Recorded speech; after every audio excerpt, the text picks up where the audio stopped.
Hello, I'm Sue Evans, Chief Executive of Social Care Wales. I'm here today to welcome you to the Mental Health Conference. It's a virtual conference by necessity, and I'm sure that there will be much for you to learn, new things to talk about, and areas for you to take back for your own practice or in your own service area.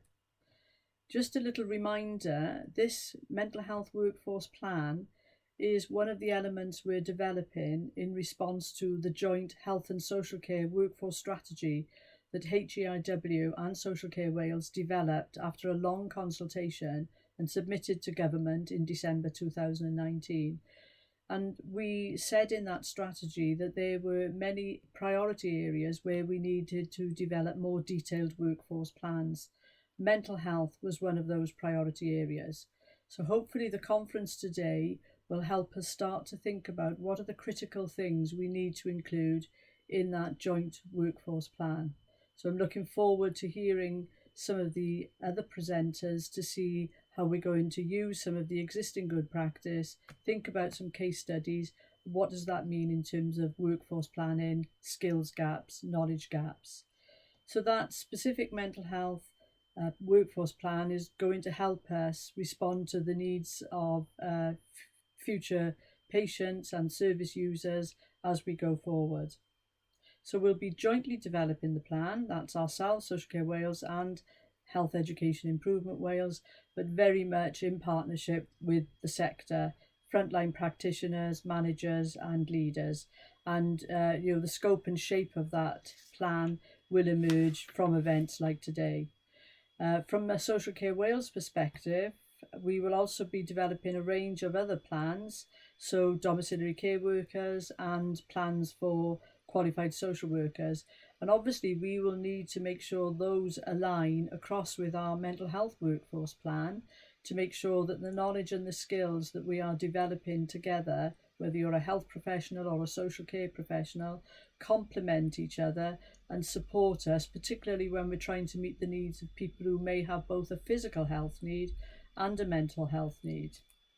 We've also been asked as Social Care Wales to develop learning resources for the health and social care professional groups related to the liberty protection safeguards. And once the regulations and codes of practice have been published by the government, we will start to look at what does that mean for us in terms of learning and development. So again, another piece of work that we'll be working very closely on a whole system basis across health and social care to make sure that we are well able to meet those liberty protection safeguard requirements as they become enforced. We will also be refreshing our post-qualifying framework for qualified social workers, and we've taken a deliberate pause over the last 2 years to what was traditionally called our CPEL framework for qualified social workers, and that's to give us time to reflect on the new arrangements for better alignment across health and social care and to deliver the aspirations of a healthier Wales.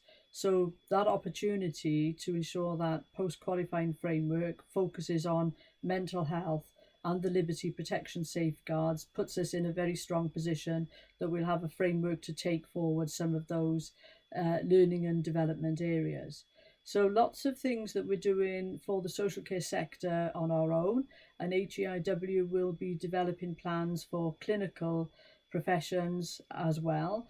But wherever we can, and mental health is a really good example, we're trying to bring that learning and development much closer together, recognising the unique professionals of each individual profession, but really trying to respond to the government's desire and citizens' desire for joined up treatment, care and support and a seamless service delivery. So the mental health workforce plan will be a great way of really demonstrating how we are aligning our learning, our knowledge and skills to enable a seamless delivery. So hopefully you'll be working with us on taking some of those elements forward. The bits that you're interested in particular will be relating to mental health, but trying to align mental health and physical health needs in a much more coherent and joined up way. I think all of us would recognise we can improve in that area. So it's the first time that Health Education Improvement Wales and Social Care Wales have developed a joint workforce plan for mental health.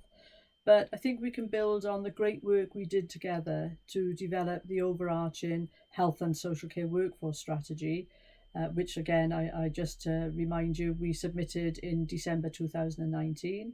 So although COVID has stalled the implementation board being established, we are expecting that board to be established pretty soon.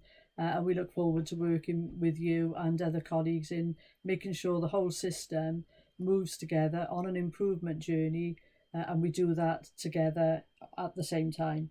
So the purpose of the conference today is to bring some of that thinking together, to hear some case studies, celebrate some of the good things that are happening, but also share some opportunities for what may be the improvement priorities going forward. And the outcome of this piece of work should be to develop a more sustainable workforce to meet the mental health needs of the current populations, but also future populations. So enjoy the conference. I'm looking forward to hearing some of the speakers and look forward to working with you to take this work forward in the future. Thank you.